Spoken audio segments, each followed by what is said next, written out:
You're listening to the Courage Edition podcast. Let's be real. When your child is being bullied, it's one of the most painful things to watch. You want to swoop in, fix it, and make sure they're never hurt again. But the truth is, while you can't control what other kids say or do, you can control how you equip your child to respond. And that's where supporting your child's mindset comes into it. Here's the thing. Kids aren't always eager to try new strategies, especially when they're feeling down or scared. That resistance isn't laziness. It's their brain's way of protecting them from something uncomfortable. But the good news? The brain is incredibly adaptable. With the right tools, you can help rewire your child's brain so that they not only feel ready to try some of the strategies, but actually start believing in themselves. Hey, I'm Kimberly Conicella, massive anti-bullying advocate and mother to two beautiful kids, a qualified education and communications expert who went from being bullied, dealing with the trauma of it, into teaching kids how to deal with conflict. Now I'm obsessed with helping other parents to do the same with my business that's changed lives of hundreds of kids worldwide, the Courage Edition. Each week, I'll be releasing episodes that give you simple, actionable, and practical advice so that you can decode and explore the multiple different pieces of the puzzle for overcoming bullying and conflict so that you can feel relieved and your child can feel empowered and strong. Because a child shouldn't have to be worrying about being picked on or dealing with hurtful bullying. So if you're a courageous parent like me, yet feel totally helpless in supporting your child through bullying and friendship conflicts, you're in the right place. Let's get started. Hi, and welcome back to the Courage Edition podcast. I'm your host, Kimberly Conicella, and today we're talking about how to rewire your child's brain and mindset to be able to attempt strategies that are going to protect them against bullying and nasty friends. So the 3 steps to rewiring your child's brains are self-talk, visualization, and modeling resilience. So I want to start with self-talk first because self-talk is the foundation for ensuring the rest of the steps work. Have you ever stopped to think about the story your child tells themselves about who they are? For kids, that internal story, their self-talk, is so powerful. When bullying happens, that story can quickly turn negative. I'm not good enough. No one likes me. I can't do anything right. These thoughts might start as reactions to hurtful words, but over time they can feel like absolute truths. That's why teaching your child positive self-talk is such a game changer. It's like planting seeds of self-belief that grow stronger every time they practice it. When your child learns to replace negative, automatic thoughts with positive, intentional ones, it doesn't just shift how they feel, it changes how they show up in the world. I really struggled with positive self-talk after being bullied. The beliefs I had about myself didn't help my worth or self-esteem, and this kind of negative talk was common up until my mid to late 20s. I remember my psychologist saying to me, "Geez, you're so mean to yourself. Would you be this nasty to a friend?" And I remember instantly answering, "No, I'd never say that to a friend." And she said to me, "Then why on earth would you say it to yourself?" And I remember leaving that session having realized that I'd never self-reflected on the way that I spoke to myself. It was like a switch had flicked because suddenly I was so self-aware of the words running through my head. I started to question what my brain was telling me about myself, and I remember having what felt like an out-of-body experience, looking in at what was happening, and it honestly felt like my brain was at war with itself. I'd spent so many years telling myself that I wasn't likable. I was too bossy. I was too sensitive. I was too mean. I was too much for people. And here's the thing. My brain was actually looking for things to happen in my life that would back these beliefs up. So if I had an argument or a conflict with a friend, my brain would instantly go to, see, I told you so, you're not likable. Becoming aware of this self-talk, I was able to put a stop to it as it was happening. And I do still slip up sometimes, but mostly I'm able to override what my brain is telling me. And this is the thing about the brain. And I talk about this inside Bullyproof Academy. The brain is so powerful. It has the ability to create pathways, forming connections between neurons or cells. If your child is struggling with their self-talk, if they believe they're not good enough or not likable, these beliefs are following a deeply rooted pathway in their head.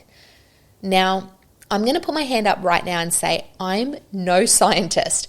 I'm breaking this down into very basic information, so please keep that in mind. Another way to explain this, and I find it a really great way to understand this, is with water. So when water runs down a hill, it cuts a pathway and the water continues to use that pathway, cutting a deeper and deeper path into the land. What may have started as a small stream is now a full-on river. The longer the water runs that way, the deeper the path, which makes it really difficult for the water to change directions. But if we help the water by cutting in a new pathway, so a more positive thought, eventually the water will run down that pathway instead. At first, we would have to care for it and help the water follow that pathway, but after a while, it would become a natural stream that would eventually become a river. And this is the same for our thoughts. So while negative self-talk believes the lies and the words of a bully, by actively interrupting that cycle, it will help your child start to like themselves. And it doesn't just change how they see themselves, it changes how they respond to bullying. A child who believes in their worth is less likely to let a bully's words sink in. Instead of shrinking away, they might begin to stand up for themselves or choose to walk away confidently, knowing that someone else's opinion doesn't define them. The beauty of positive self-talk is that it's not just about dealing with bullying. It's a lifelong skill. Your child will carry this ability to reframe their thoughts into adulthood, using it to navigate tough situations, build resilience, and approach life with confidence. So how do you work on your child's self-talk? When a child is dealing with bullying, they often feel stuck in a loop of fear or self-doubt. It's easy for them to picture worst-case scenarios, being teased, embarrassed, or hurt. But what if we could flip that script? Let me pause here for just a moment, because if you're loving what we're talking about today and you're ready to take this work to the next level, I've got something perfect for you. It's called the Bullyproof Academy, and it's my signature subscription program designed to help parents and kids just like you. Inside, we dive deeper into everything I'm sharing today, like how to rewire your child's mindset, handle bullying situations with confidence, and build that rock-solid resilience every parent wants for their child. You'll get access to a growing library of over 15 practical strategies to help you guide your child. Plus, my Courage Method, a simple 3-step framework focused on strength, strategies, and support. This isn't about overwhelming you with ideas. It's about giving you proven tools you can actually use to see results in your child's confidence and self-belief. I know firsthand how tough it is to be bullied. That's exactly why I created this program. So if you're ready to get the guidance and tools you need to make a real difference, head to thecourageedition.com to learn more and join the Academy today. Or check out the show notes below. All right, back to the episode. That's where visualization comes in. Here's what's fascinating. The brain doesn't fully distinguish between something vividly imagined and something that actually happens. When your child pictures themselves calmly saying, "Stop," that's not okay, or walking away confidently through the school hallway, their brain starts to create a mental blueprint for that behavior. This blueprint makes it easier for them to act the same way when the real situation arises. This is the power of imagination. And so if your child has a good imagination, then they're a step ahead, which is great. My son is creative but struggles with being imaginative. Plus, he's actually, as this goes live, struggling with his self-talk. And so just because I know and teach this strategy a lot to kids going through bullying, it doesn't mean I'm immune to it in my own parenting journey. So at the moment, we're working through self-talk like I'm dumb and I don't like me, and trust me, I completely get that gut-wrenching feeling. I've been stopped in my tracks and come up blank even in how to respond to these comments. So it's a journey, and while I'm talking about rewiring kids' brains to be able to handle bullying, it's also about helping them rewire and build life skills. Visualization is all about helping your child imagine themselves handling tough situations with confidence and success. It's like mental rehearsal for life. When your child visualizes themselves speaking up for themselves or calmly walking away from a bully, they're actually preparing their brain to respond that way in real life. It's not just wishful thinking. It's a proven technique that helps kids feel more prepared and less overwhelmed. For kids facing bullying, this can be a game changer.